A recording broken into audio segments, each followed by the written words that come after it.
उपस्थित सर्व भाविक आणि सज्जन, समर्थ सेवेकरी, माता भगिनी, आबालवृद्ध, सर्व साधक, सर्व सेवेकरी, सर्व परिवारातील सर्व विभागात काम करणारे सर्व प्रतिनिधी, आज सुमारे 170 सेवेकरी गुरु चरित्र वाचक नाशिक जिल्ह्यातून सेवा रुजू करत आहेत. सातारा जिल्ह्यातून कराडून 160 सेवेकरी कालपासून सेवा रुजू करण्यासाठी गुरुपीठामध्ये उपस्थित झालेत. सांगली जिल्ह्यातून 41 सेवेकरी या सेवेमध्ये कालपासून रुजू झालेले आहेत आणि कालच हॉस्पिटल होणाऱ्या जागेत सुमारे 4500 महिलांनी श्री दुर्गा सप्तशती या ग्रंथात भाग घेतला. आज आपल्या उपक्रमात हजर असणारे मान्यवर कदम साहेब उद्योजक नाशिक ते थोड्याच वेळात येत आहेत. तसेच मगाशी सौ बबीनाथ चव्हाण उत्तर प्रदेश महिला आघाडी भाजपा, स्वातीताई भामरे उपाध्यक्षा महाराष्ट्र, जयश्रीताई महापौर धुळे, मनीषा बोडके जिल्हा सरचिटणीस भाजपा, हे सर्व प्रतिनिधी सेवेकरी म्हणून भेट देण्यासाठी आलेले आहेत. त्याचबरोबर पुढील उपक्रमांची माग आणि पौष महिन्यातली सणवार यादी आपणाला विदित असावी. 11 फेब्रुवारीला एकदिवसीय नवनाथ गुरुपीठावर धर्मनाथ बीज या निमित्तानं होत आहे. 13 फेब्रुवारीला गणेश जयंती आपणा सर्वांना विदित आहे की गणेशाचा जन्म माघ शुद्ध 4ला झालेला आहे. बरेच लोक अनभिज्ञपणानं भाद्रपद शुद्ध 4 ते 14 या 10 दिवसात तो गणपतीचा उत्सव असतो. उत्सव करण्याबद्दल दुमत नाही, परंतु गणेशाचा जन्म माघ शुद्ध 4ला झालेला आहे. तो 13 फेब्रुवारीला आहे. 14 फेब्रुवारीला वसंत पंचमी हा एक महत्वाचा सण विद्यार्थी दशेत तथा ललिता देवीचं उपासनेचा दिवस म्हणून या दिवसाला अनन्यसाधारण महत्व आहे. 16 फेब्रुवारीला रथसप्तमी सूर्य देवतेचा उत्सव आहे.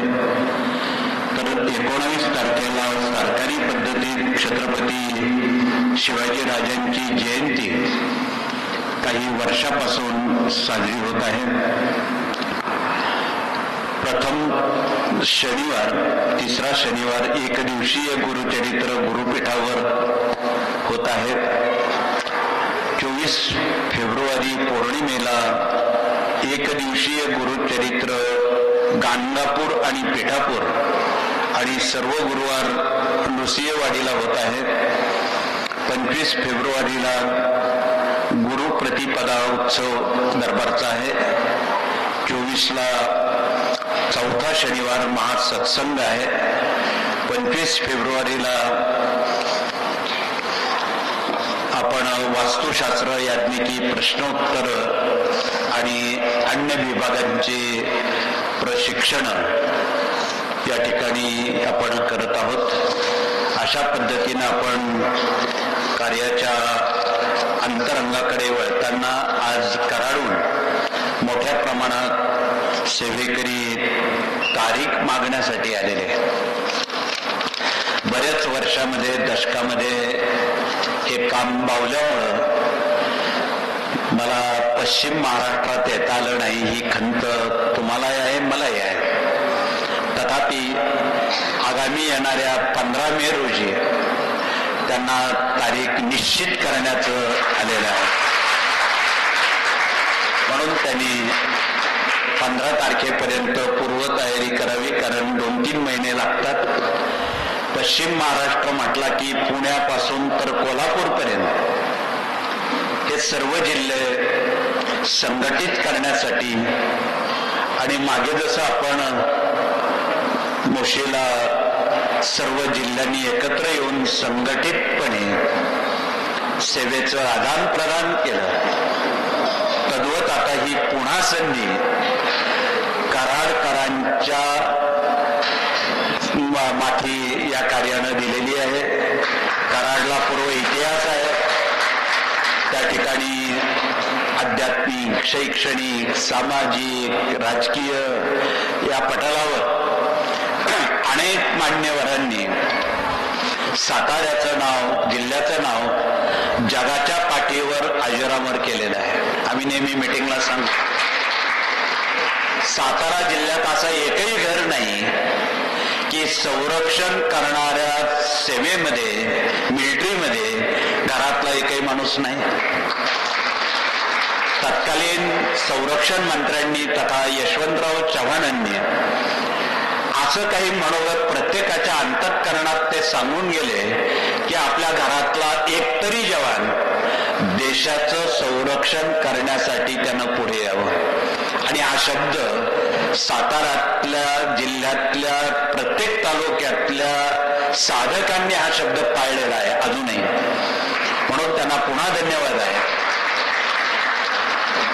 असो तर आज आपण आपला बहुमोल वेळ खर्ची घालून हे स्वामी कार्य जनमानसामध्ये योग्य पद्धतीत पोचलं जावं, जनतेमध्ये संभ्रम अवस्था निर्माण होते. बऱ्याच वेळा समस्या अशा काही निर्माण होतात की त्याची उकल होत नाही.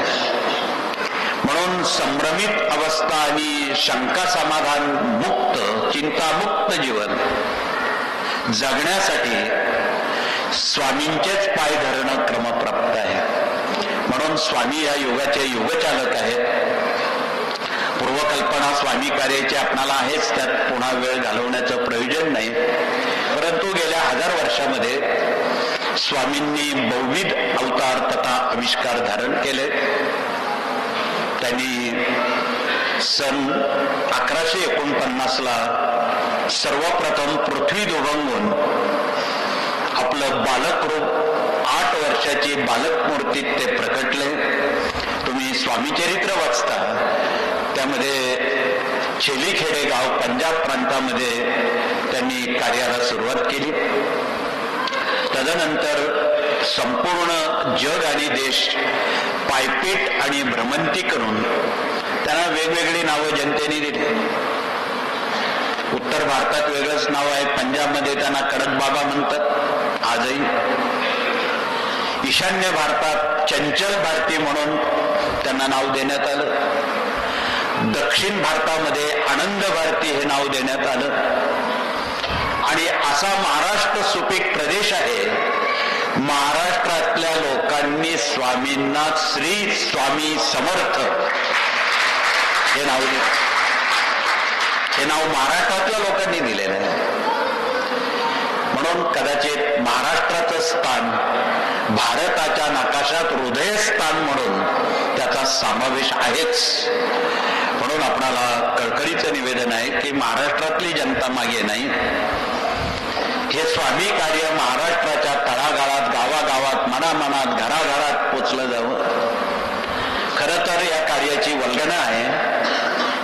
गाव तेथे केंद्र आणि घर तेथे सेवेकरी. आपण जसं ग्राम अभियानात जसं जसं जवळ जाऊ, भाग घेऊ, आपणाला जशी जशी आवड निर्माण होईल तशी तशी सवड स्वामी महाराज सेवेची देतात, परवडी देतात. म्हणून आपणाला कळकळीचं निवेदन आहे की आपण या कार्यातून बहुविध विभाग जे काम कार्यरत आहेत त्यातले 18 विभाग प्रसिद्ध आहे. अजून उर्वरित विभाग वाढत आहेत. त्या आपल्या योग्यतेनुसार आपणाला उचलेल, पचेल आणि आवडेल यानुसार ते दिले जातील यात दुमत नाही. म्हणून सर्वप्रथम देशाची संस्कृती अबाधित राहण्यासाठी घराघरात आणि गावागावात मूल्य शिक्षण, गर्भसंस्कार आणि शिशु संस्कार याला या कार्यानं विशेष महत्त्व दिलेलं आहे. त्या विभागात काम करणारे गुरुजन प्रतिनिधी इथे आले असतील, त्यांनी आपला परिचय देऊन घराघरात पुंडलिक आणि श्रावणबाळ तयार करावे. आणि महत्वाचं सांगायचं झालं, वृद्धाश्रम मुक्त भारत करण्याचा आपण या 24 सालात नारा लावलेला आहे.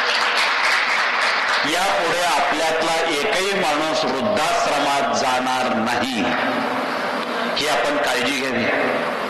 वृद्धाश्रम जीवन म्हणजे आपणाला माहित आहे, आपण सर्वात जास्त वृद्ध लोक, आजोबा लोक, आजी लोक कोणावर जास्त प्रेम करतात? नातवंडांवर. इथे बसलेले सारे आजी आजोबा, त्यांना जर तुम्ही विचारलं तुम्ही सर्वात जास्त जीव कुणावर लावता, ते एका मिनिटात सांगतील आम्ही आमच्या नातवंडांवर जीव लावतो. बालपण आणि म्हातारपण हे सारखंच असतं. म्हणून आपणाला कळकळीचं निवेदन आहे की घराघरात पुंडलिक तयार व्हावेत, घराघरात श्रावणबाळ तयार व्हावेत, तरच वृद्धाश्रम थांबवू शकतात.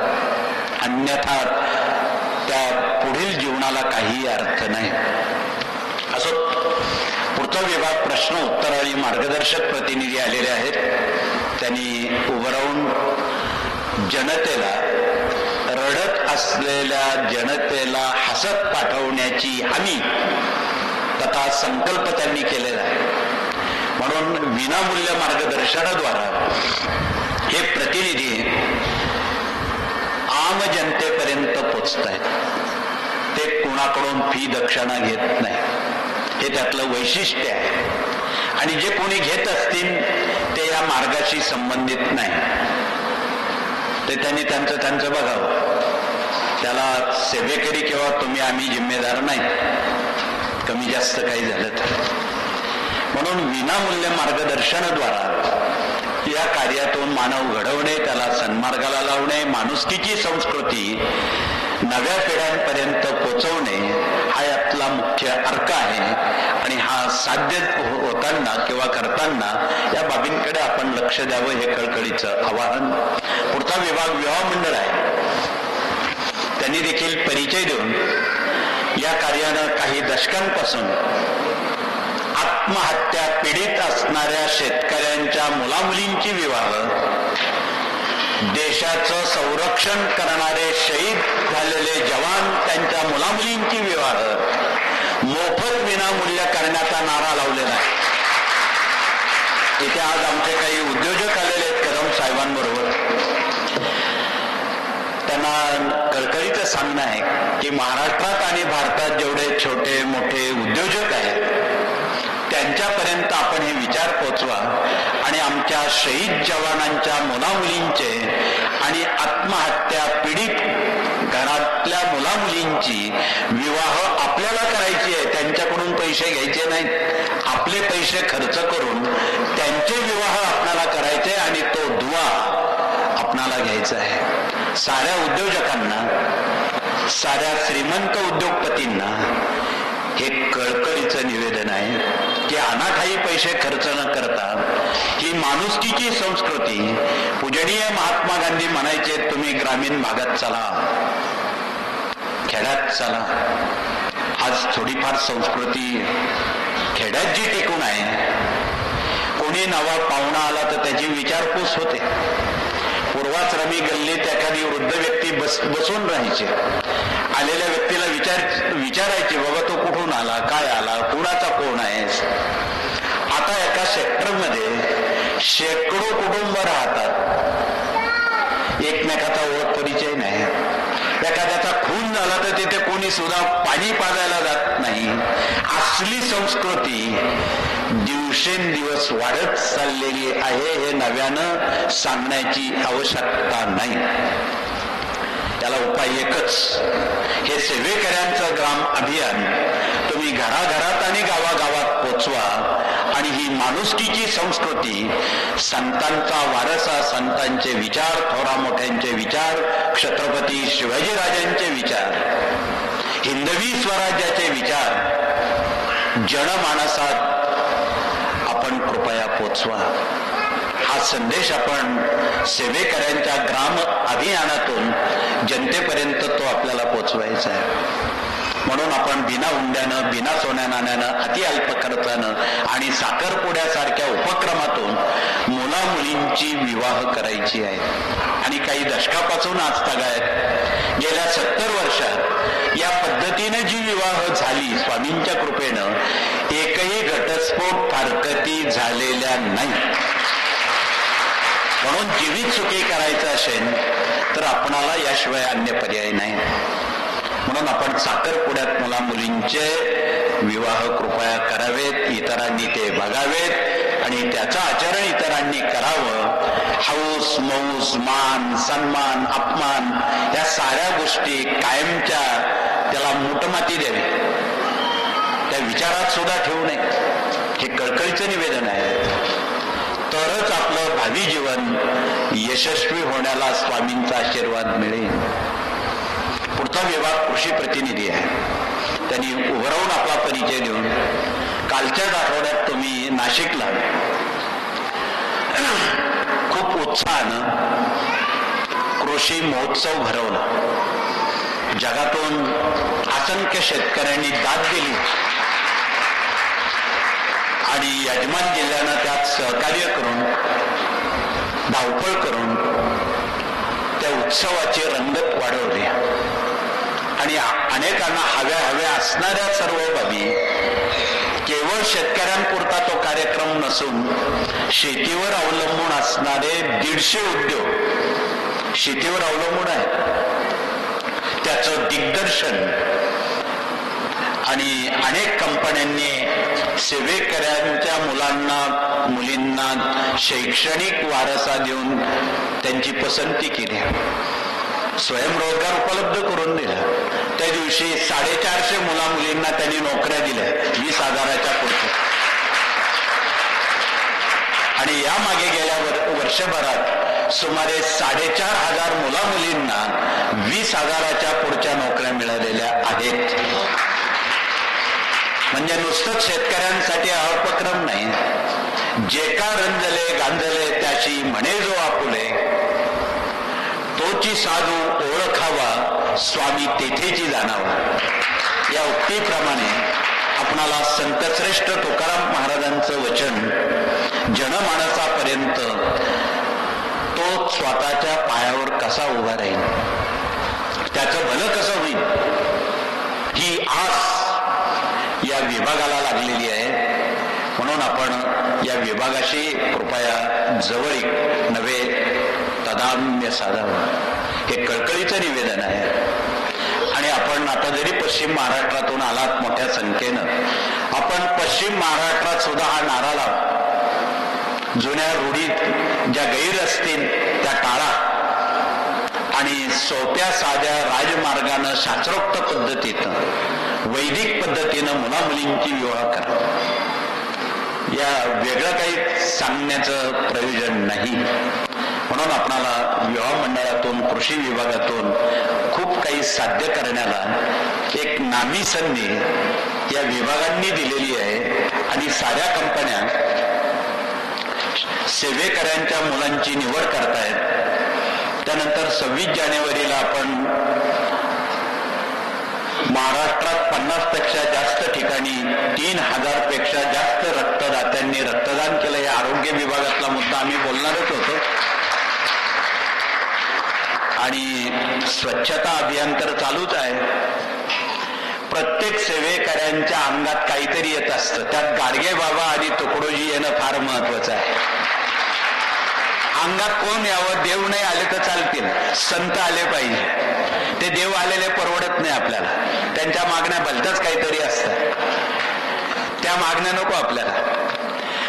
मागण्यापेक्षा रस्ते साफ करणं, आंतरबाह्य मनाची साफसूफ करणारे संत अंगात येणं हा त्यातला महत्वाचा मुद्दा आहे.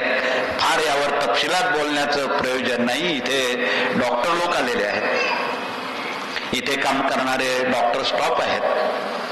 ते सातत्यानं बाजी लावून रुग्णांची सेवा करतायत.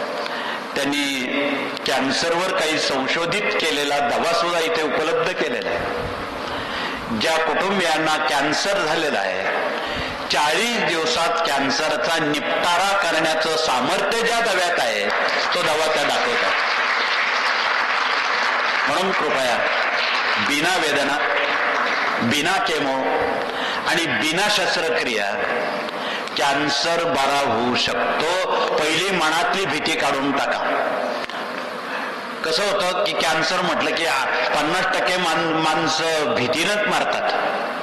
परंतु यावर स्वामींनी एक उपचाराची गोळी दिलेली आहे. भिवू नकोस, मी तुझ्या पाठीशी आहे. या वाक्याची जर गोळी घेतली तर 50% तो रुग्ण तिथेच बरा होतो. आणि डॉक्टरांनी त्याच्या पाठीवर थाप मारली, बाबा तू लवकर बरा होशील, तो अजून लवकर बरा होतो. म्हणून या सर्व बाबी या कार्यानं काही दशकांपासून गुरुपीठ सुरू झाल्याबरोबर, नवे भूमिपूजन झाल्याबरोबर इथे आमचे पाठक नाना PhDत काम करत होते. गेल्या 30 वर्षापासून 2 अँब्युलन्स, डॉक्टर, सेवानिवृत्त झालेले डॉक्टर, असणारा दवा, हा तालुका पूर्ण आदिवासी आहे. जिथे सरकार पोचत नाही तिथे अँब्युलन्स आणि आमचे लोक पोचायचे आणि तिथे रुग्णांना दवा देऊन डॉक्टर आपल्या घरी. आणि ती जनता इतकी गरीब आहे की खिशात रुपया नाही, त्यांच्यापर्यंत कोण पोचेल? ही तळमळ, ही कळकळ या विभागाची आहे. म्हणून आपण काही वर्षांपासून परमपूज्य मोरेदादा हॉस्पिटल या विषयाला आकार देत आहोत. आणि सध्या आता गोशाळेच्या क्षेत्रामध्ये तिथे हॉस्पिटलचं काम चालू आहे. आता अलीकडे लोकांनी फार एक फॅशन केलेली आहे, गाईचा गोठा पाळायचा, तिथे रुग्णाला बसवायचं, म्हणजे 12 तासात तो बरा होतो आणि तिथे हजारो रुपये फीस घेतली जाते गाईला हात लावण्याची. इथे तर आपल्या तिथे गाईचं 300 गाई तिथे आज उपलब्ध आहेत. म्हणजे रुग्ण लवकर कसा बरा होईल असा आशीर्वाद धन्वंतरींनी डॉक्टरांना दिलेला आहे. म्हणून त्याचा लाभ कृपया आपण सर्व क्षेत्रात जे सर्व छोटे मोठे उद्योजक आहेत त्यांना ही नामी संधी आहे यात भाग घेण्याची. म्हणून त्यांना हॉस्पिटलमध्ये त्यांनी समक्ष जाऊन बघावं आणि त्या ठिकाणी आपल्याला उचलेल असं सहभाग घ्यावा, हे कळकळीचं निवेदन आहे. ऐच्छिक आहे, अनैच्छिक आहे. म्हणून त्या दृष्टीनं आपण त्यात कृपया सहभाग घेण्याचा प्रयत्न करून रुग्णांवर एक त्यांचा आपणाला दुवा मिळेल, इथून दवा मिळेल, स्वामींचा आशीर्वाद मिळेल आणि रुग्ण कसा लवकर बरा होऊन तो त्याच्या घरी जाईल, त्याला स्वास्थ्य, सौख्य, दुःखमुक्त, चिंतामुक्त कसा होईल अशी भावना या आरोग्य संविधानाची आहे. म्हणून या ठिकाणी असंख्य डॉक्टर लोक काम करायला तयार आहेत. वेगवेगळ्या विभागाचे डॉक्टर आहेत, डोळ्याचे आहेत, कानाचे आहेत, पोटाचे आहेत, मेंदूचे आहेत, कॅन्सरचे आहेत. सगळ्या विभागाचे डॉक्टर लोक या ठिकाणी रुग्णसेवा द्यायला तयार आहेत. आपण त्वरा करावी आणि लवकरात लवकर ते हॉस्पिटल कसं वर्षभरात आपल्याला आकार देईन किंवा त्यामध्ये त्या सुविधा प्राप्त होतील या भावनेतून आपण त्याकडे बघावं, हे कळकळीचं आवाहन. पुढचा विभाग या ठिकाणी वास्तुतज्ञ प्रतिनिधी आलेले आहेत, इंजिनियर आलेले आहेत, आर्किटेक्ट आलेले आहेत. वास्तूचं वास्तूपण जोपासण्यासाठी आणि वास्तूमध्ये आपणाला आरोग्य, सौख्य, शांतता, स्वास्थ्य लाभण्यासाठी काय नसावं आणि काय असावं हे आपणाला तपशिलात बोलते. खरं तर घरात काळ्या रंगाचे दगड बसू नये. महाराष्ट्राच्या किचन डिपार्टमेंटचा जर पंचनामा केला तर इथे बसलेल्या भगिनींना तुम्ही विचारा, तुमच्या किचनला बुद्धी पुरस्कार काळा दगड वापरलेला आहे बऱ्यापैकी.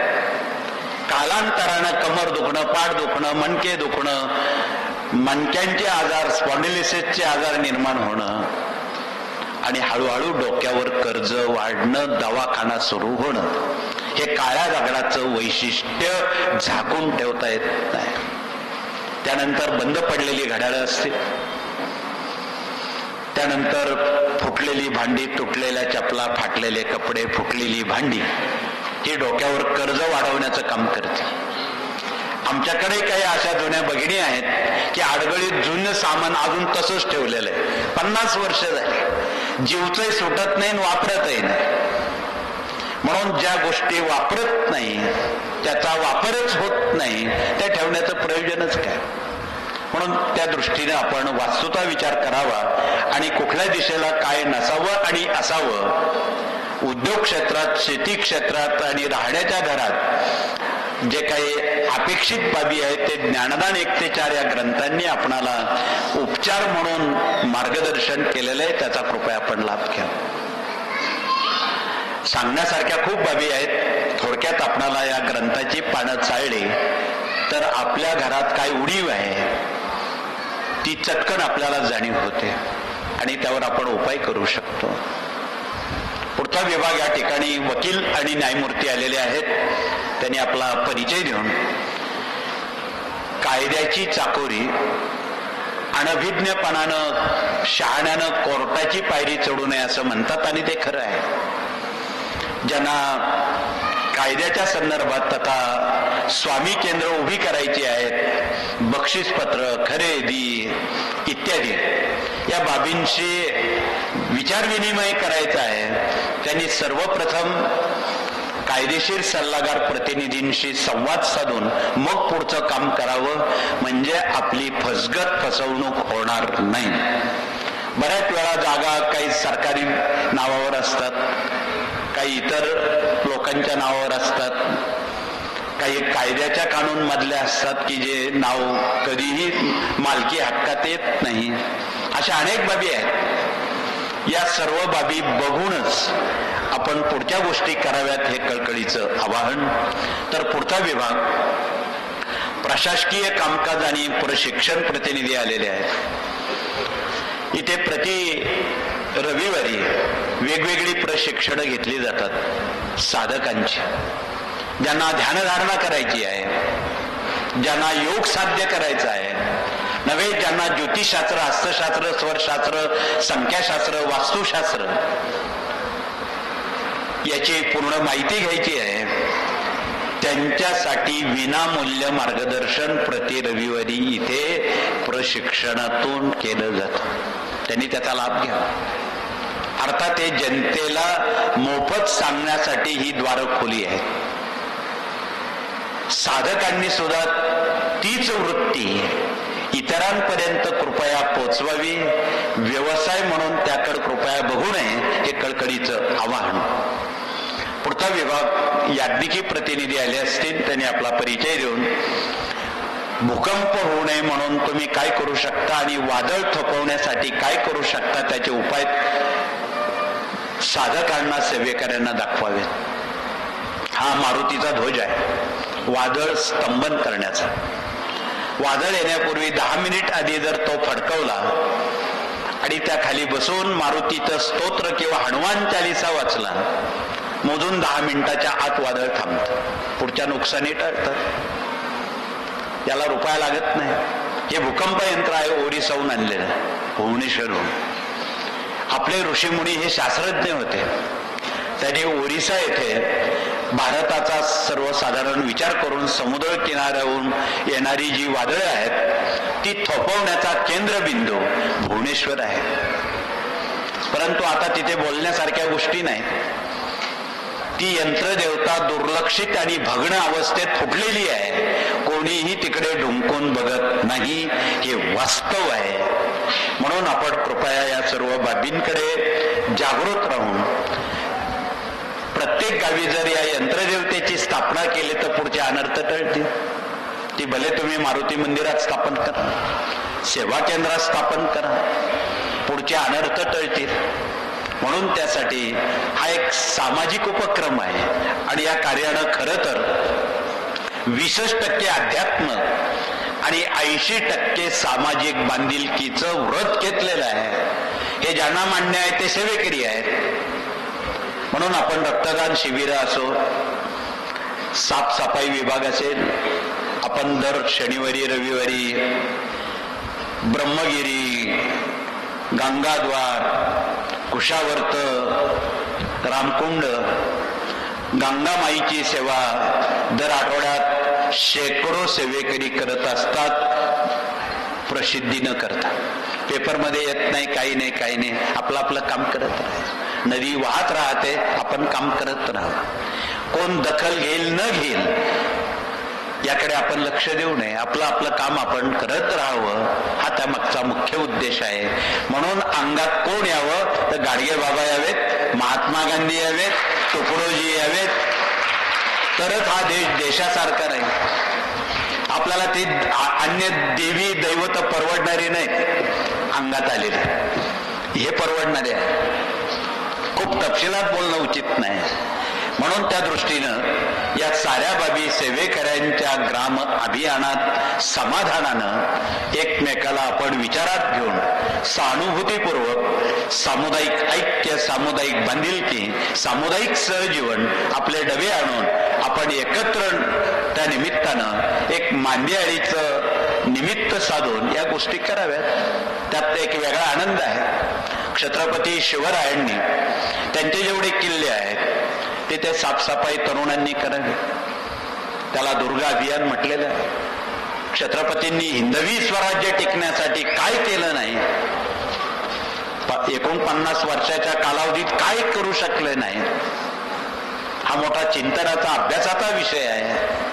म्हणून आपणाला निवेदन आहे तरुणांना की त्यांनी त्या तरुणाईचा वापर गड किल्ले, साफसफाई, जीर्णोद्धार, पुनरुज्जीवन या बाबींकडे आपण कृपया लक्ष देण्याचं करावं.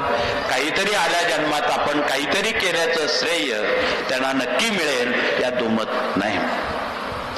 पुढचा विभाग आणि शेवटचा विभाग मराठी अस्मिता आणि भारतीय संस्कृती आमच्या माता भगिनींनी जिवंत नव्हे समृद्ध केलेला विभाग आहे. त्या विभागात ज्या भगिनी काम करतात त्यांनी आपला परिचय देऊन भारत माता का म्हटलं जातं, आपण प्रत्येक घोषणा देताना प्रार्थनेच्या वेळी सुद्धा भारत माता की जय म्हणतो. अमेरिका माता की जय का म्हणत नाही, जपान माता की जय का म्हणत नाही. त्याचं कारण हे की भारतीय संस्कृती आमच्या माता भगिनींनी जिवंत आणि समृद्ध केलेली आहे आणि ती शाश्वत पुढील पिढ्यांच्या हातात देताना वर्षभरात येणारे सण वार, व्रत, वैकल्य, कुलधर्म, कुलाचार, देवी, खंडोबा, गोत्र याचा समावेश आहे. त्याचा विसर पडू दे.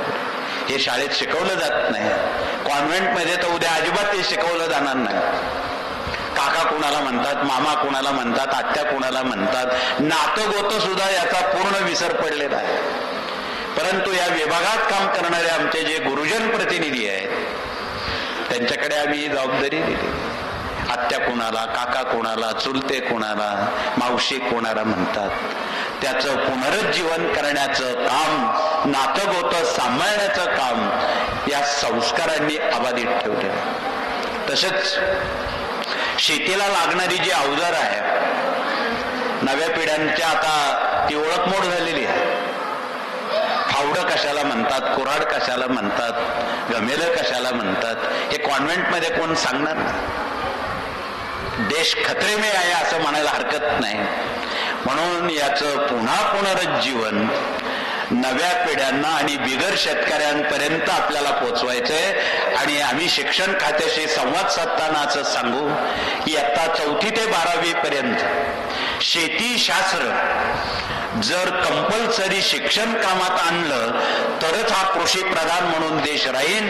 अन्यथा धान्य आयात करावं लागेल, धान्य भाजीपाला आयात करावा लागेल. ही धोकादायक वळण त्याला शिक्षण क्षेत्र जबाबदार आहे. म्हणून कृपया त्यात वाईट वाटून कोणी शिक्षण क्षेत्रातल्या लोकांनी घेऊ नका. आपण सर्वांनी एकमुखानं शेतीशास्त्र शिक्षण क्षेत्रात आणणं ही काळाची गरज आहे. आम्ही पुण्या मुंबईच्या लोकांना टेरेसवर मातीच्या कुंड्या भरून वेलवर्गीय शेती करायला लावलेली आहे. तिथे पाणी गरजेपुरतं आहे, व्यायामही होतो, ताजा भाजीपाला त्या इमारतीत राहणाऱ्या लोकांना खायला मिळतो. विषमुक्त शेती, सेंद्रिय शेती करण्याला त्यांना आम्ही संधी आहे. म्हणून या साऱ्या बाबी आपल्या आहाराविषयक, आरोग्याविषयक, शारीरिक, वैचारिक सगळ्याच भावनेचा विचार केला तर हे योग्य आहे. म्हणून या साऱ्या भावना आपणापर्यंत मांडण्याला आपण संधी दिली आणि या साऱ्या भावना, हे सारे विभाग जनतेपर्यंत आदान प्रदान करणं. आणि बऱ्याच भगिनी शेती चांगली करतात, मनापासून करतात. ज्या भगिनी शेतात जातात त्यांचं आरोग्य ठणठणीत आहे, त्यांना कधी डॉक्टरकडे जायचं काम पडत नाही. म्हणून कळकळीचं निवेदन आहे की भगिनींनी सुद्धा आता शेतीकडे वळा, परसबागा तयार कराव्यात. घराला लागणारा जो भाजीपाला आहे तो वेलवर्गीय असो, अन्य पद्धतीचा असो, तो स्वतः निर्माण केला, आपलं आरोग्य आपल्या हातात राहील, एक वेगळा आनंद मिळेल आणि त्यातलं एक समाधान वेगळंच आहे. म्हणून निवेदन आहे या साऱ्या बाबी या कार्यानं सेवेकऱ्यांच्या ग्राम अभियानातून असा एकही विषय सुटलेला नाही तो जनतेचा गरजेचा नाही. या साऱ्या गरजेचे भाग सेवेकऱ्यांच्या ग्राम अभियानातून जनतेपर्यंत पोहोचवण्याचं व्रत या 18 विभागांनी घेतलेलं आहे. ते आपण कार्यान्वित करावं, त्यासाठी वेगवेगळे उपक्रम आपण राबवावेत, एवढंच कळकळीचं आपणाला सांगावंसं वाटतं. सांगण्यासारख्या खूप बाबी आहेत, परंतु आपण कालपासून मोठ्या संख्येनं दिंडोरीसह इथे बहुविध सेवेत आपण भाग घेतला. अधिक वेळ घेणं उचित नाही, कारण मनाजीराव पुढचं काम आपल्याला सांगत असतात. घरी गेलंच पाहिजे, गाडी पकडलीच पाहिजे, वेळेत पोचलंच पाहिजे. मनाजीराव आपल्याला खूप कामं सांगत असतात. आमच्या रवी भाऊंना विचारा, गेले 3 दिवस ते इथे धार्मिक विधी करायला आलेले होते, त्यांचे पाय इकडे वळाले विधी झाल्यावर.